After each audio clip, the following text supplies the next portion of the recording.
अब हम यहाँ पर आईपीसी को सेक्शन वाइज पढ़ते हैं। तो सबसे पहले देखते हैं हम यहाँ पर चैप्टर वन में क्या दिया हुआ है, इंट्रोडक्शन, जिसको कहते हैं प्रस्तावना। तो आईपीसी का फर्स्ट सेक्शन जो है वो कहता है टाइटल का मतलब होता है संहिता का नाम, and extent of operation of the code, मतलब होता है कि संहिता का नाम और उसके प्रवर्तन का विस्तार, ये इसका विस्तार कहाँ तक होता है। तो सीधी सी बात है कि पूरा का पूरा भारत या होल इंडिया में होगा।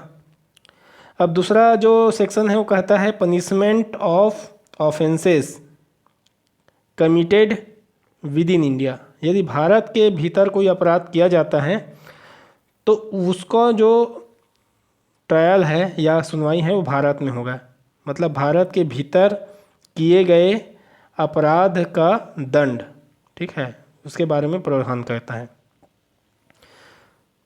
इसका मतलब ये है कि भारत के भीतर किए गए मतलब भारत के लोगों के द्वारा या बाहर के लोगों के द्वारा भी, लेकिन टेरिटरी जो है भारत के भीतर होगा।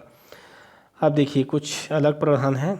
सेक्शन 3 है पनिशमेंट ऑफ ऑफेंसेस, ऐसे अपराध के दंड कमिटेड बियॉन्ड मतलब बाहर किया गया अपराध है, बट विच बाय लॉ में बी ट्राइड, है ना। अपराध तो बाहर में किया गया है लेकिन कानून के अंतर्गत वो ट्राइड किए गए, मतलब यहाँ सुनवाई किया जा सके ऐसे अपराध के बारे में। भारत से परे किए गए उसके भीतर विधि के अनुसार विचारणीय अपराधों का दंड, ठीक है, विधि के अधीन हो, जो भारत में भले ना किए गए हो, तब उस अपराध के बारे में क्या कहा जाता है कि भारत में उसका सुनवाई हो सकेगा।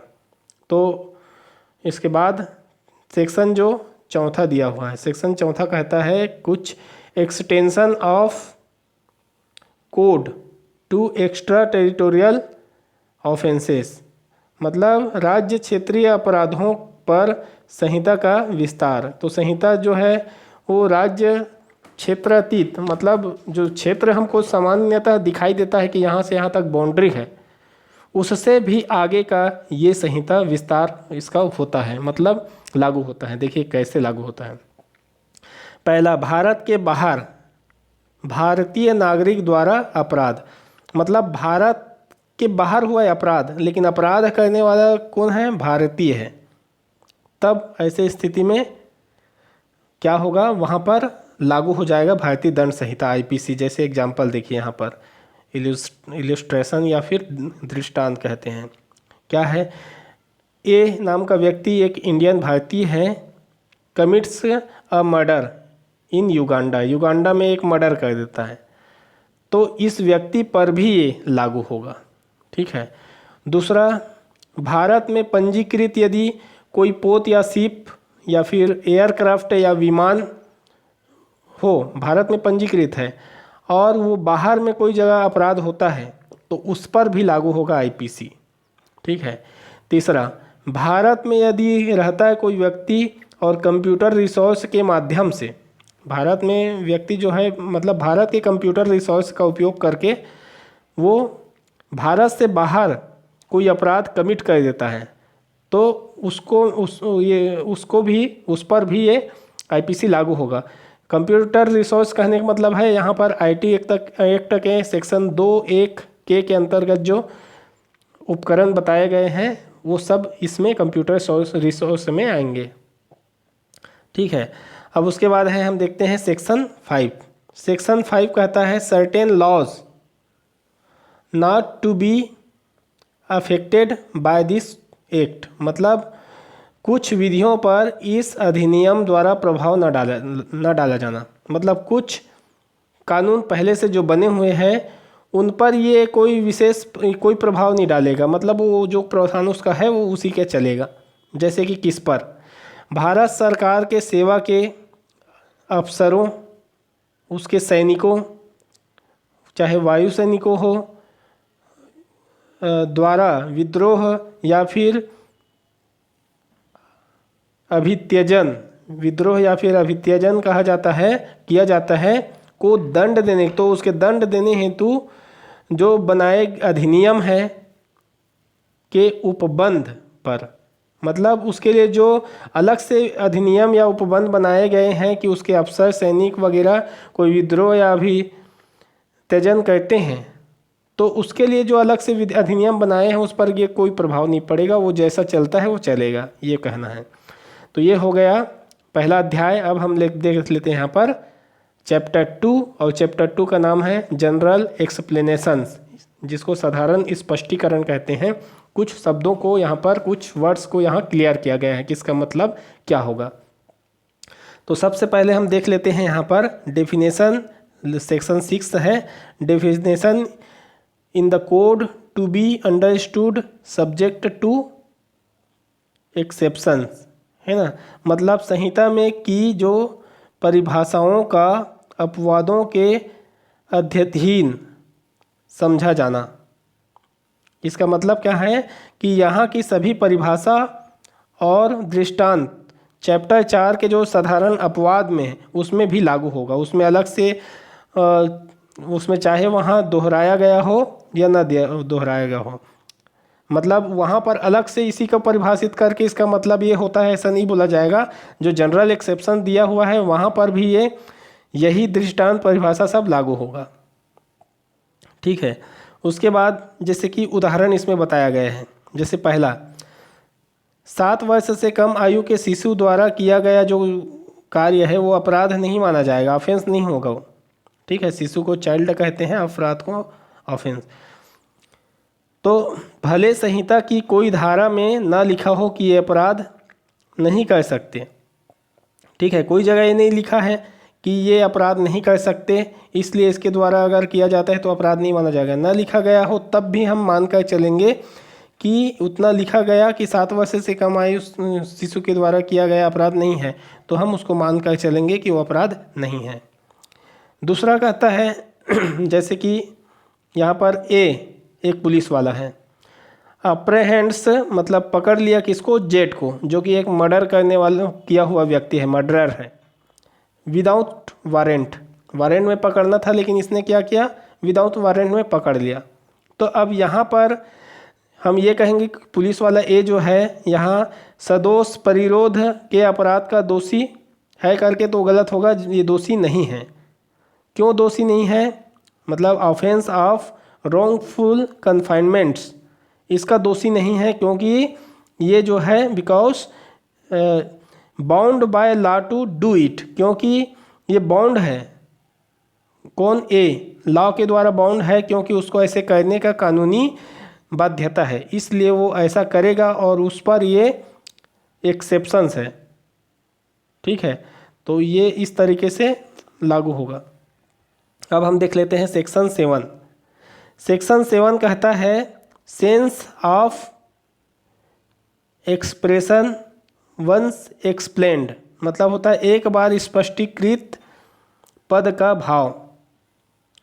तो इसका मतलब क्या है कि एक बार अगर कोई जगह एक्सप्लेन किया गया है कि इसका मतलब ऐसा समझा जाएगा तो वो सभी जगह वही अर्थ निकलेगा, हर जगह में वही समझा जाएगा करके नहीं बताया जाएगा, उसको हर जगह हमको वैसे ही मान के चलना पड़ेगा। तो ये बताया है 7वां सेक्शन में। 8वां सेक्शन में बताया गया है जेंडर या लिंग का के बारे में। जैसे कहीं पर ही या पुरुषवादी कोई शब्द लगा हुआ है तो वो शब्द मेल और फीमेल दोनों के लिए उपयोग होगा, ठीक है। उसके बाद 9वां सेक्शन कहता है नंबर के बारे में। नंबर में क्या होगा, चाहे सिंगुलर यूज हुआ हो चाहे प्लूरल यूज हुआ हो, है ना, तो एक वचन के अंतर्गत बहुवचन और बहुवचन के अंतर्गत एक वचन के रूप में माना जाएगा। सेक्शन 10 कहता है मेन और वुमेन का क्या मतलब है। तो मेन मतलब मेल माना जाएगा और वुमेन मतलब फीमेल माना जाएगा, चाहे वो कितना भी कोई भी उम्र का हो, चाहे वो एकदम छोटा बच्चा हो क्यों ना हो या बुजुर्ग क्यों ना हो। उसके बाद है सेक्शन 11 जिसमें पर्सन के बारे में बताया। पर्सन मतलब व्यक्ति, तो पर्सन के अंतर्गत क्या क्या है, एनी कंपनी, कोई एसोसिएशन या संगम या बॉडी ऑफ पर्सन्स या व्यक्ति का एक निकाय भी रहेगा तो भी वो पर्सन माना जाएगा। चाहे वो इनकॉर्पोरेटेड या निगमित हो या मत हो, ये माना जाएगा पर्सन। उसके बाद है सेक्शन 12 जो है पब्लिक के बारे, लोग के बारे में बताता है। लोग का कोई भी क्लास या कम्युनिटी, क्लास मतलब वर्ग, कम्युनिटी मतलब समुदाय हो तो उसको क्या माना जाएगा? पब्लिक माना जाएगा। 13 रिपील है। 14वां को देखते हैं। सर्वेंट ऑफ गवर्नमेंट, सरकार का सेवक। तो सरकार का सेवक जो है, तो सरकार के प्राधिकार के द्वारा कोई भी नियुक्त या अपॉइंट किया गया हो, चाहे नियोजित या एम्प्लॉयड किया गया हो, तो वो चाहे ऑफिसर वर्ग के हो चाहे फिर सर्वेंट या कर्मचारी वर्ग के हो, वो सब के सब क्या कहा जाएगा? Servant of government. 15 और 16 रिपील है। तो 17 को देखते हैं। 17 में गवर्नमेंट कहा गया है, तो गवर्नमेंट का मतलब या तो सेंट्रल गवर्नमेंट होगा या स्टेट गवर्नमेंट होगा। उसके बाद है सेक्शन 18 जिसमें इंडिया कहा गया है। तो इंडिया के अंतर्गत है टेरिटरी ऑफ इंडिया प्लस जेके, मतलब जो भारत का सीमा है, मतलब एरिया है जितना, और जम्मू कश्मीर जिसमें शामिल है। अब है सेक्शन 19 जज। जज किसको कहेंगे? जज तो एक तो होता है ऑफिशियली डिजिग्नेटेड, जो ऑफिशियली मतलब आधिकारिक रूप से जिसको जज के रूप में नियुक्त किया गया है वो, और उसके साथ में केवल जज बस जज नहीं हो कहलाएगा, जज और भी लोग कहलाएंगे। जैसे कि विधि द्वारा जिसको निर्णय देने के लिए सशक्त बनाया गया हो, ऐसे को हम जज कहेंगे। और ये लोग जब निर्णय देते हैं तो उसके बाद अगर अपील ना किया जाए तो उनके दिए गए निर्णय अंतिम हो, और यदि अन्य प्राधिकारी भी उसको पुष्टि करने के लिए अगर प्रावधान किया गया है, तो अगर पुष्टि करके अंतिम वो हो जाए, उसके पुष्टि के बाद वो अंतिम हो जाए, तब भी उसके निर्णय अगर ऐसा होता है तो भी वो निर्णय देने वाला जज कहलाएगा। ठीक है। अब उसके बाद हम देखते हैं इसका इलस्ट्रेशन देखते हैं, मतलब जज का इलस्ट्रेशन कौन कौन जज हैं। तो ए एक्ट ऑफ 1859 1859 का जो एक्ट है उसके अनुसार कलेक्टर भी एक जज है।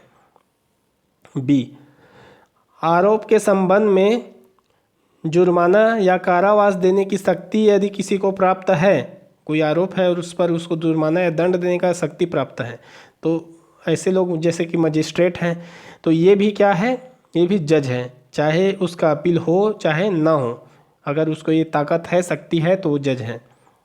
उसके बाद सी में क्या है? रेगुलेशन 7वां जो है वो 1816 ऑफ मद्रास कोड, इसके अंतर्गत पंचायत के मेंबर को जो शक्ति दिया गया है, तो पंचायत के मेंबर भी क्या है? जज कहलाएगा।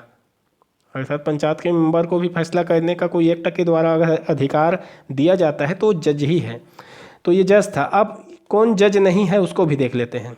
तो ये डी में बताया गया है। देखिए कैसा, किसको जज नहीं कहेंगे हम। आरोप के संबंध में कुछ मामला है, ठीक है, और मामला अन्य न्यायालय को सुपुर्द करने की जो शक्ति किसी न्यायालय को प्राप्त है, मतलब वो मामला वो स्वयं नहीं सुन सकता लेकिन दूसरे न्यायालय को सुपुर्द करना है, तो सुपुर्द कर सकता है, ऐसा शक्ति उसको है, तो उस समय वो जज नहीं है, क्योंकि उस मामले के संबंध में उसको सुनवाई या निर्णय देने का अधिकार ही नहीं है। ठीक है। तो चलिए अब सेक्शन देखते हैं हम 20। सेक्शन 20 में बताया गया है कोर्ट ऑफ जस्टिस या न्यायालय। न्यायालय किसको कहेंगे? तो जो जज है या अ बॉडी ऑफ जज, मतलब जज के ग्रुप हैं, उसको empowered by law to act judiciary, मतलब जुडिशरी में काम करने का, एक्ट करने का उसको अगर एम्पावर है, उसको शक्ति दिया गया है, तो वो क्या कहलाएगा? वो जज कहलाएगा, कोर्ट ऑफ जस्टिस कहलाएगा। जैसे कि यहाँ इलस्ट्रेशन दिया गया है, जैसे सी जो हमने बताया गया था कि एक एक्ट के द्वारा, इसमें रेगुलेशन 1816 में पंचायत के मेंबर को अगर शक्ति दे दिया तो जज है। वैसे ही अगर कोई शक्ति एम्पावर दिया जाता है, having power to try and determine suits, जब उसको जो मामला है उसको ट्राई करने और डिटरमाइन मतलब निर्धारित करने का कोई भी सूट का अगर पावर किसी को दे दिया जाए एक्ट के द्वारा, तो वो क्या कहलाएगा? कोर्ट ऑफ जस्टिस कहलाएगा। है ना। पंचायत को दे दिया तो वो भी कोर्ट ऑफ जस्टिस कहलाएगा, या फिर कोई जज को दे रहे तो कहलाता ही है। तो इस प्रकार ये है। ठीक है, तो ये हो गया तीसरा भाग।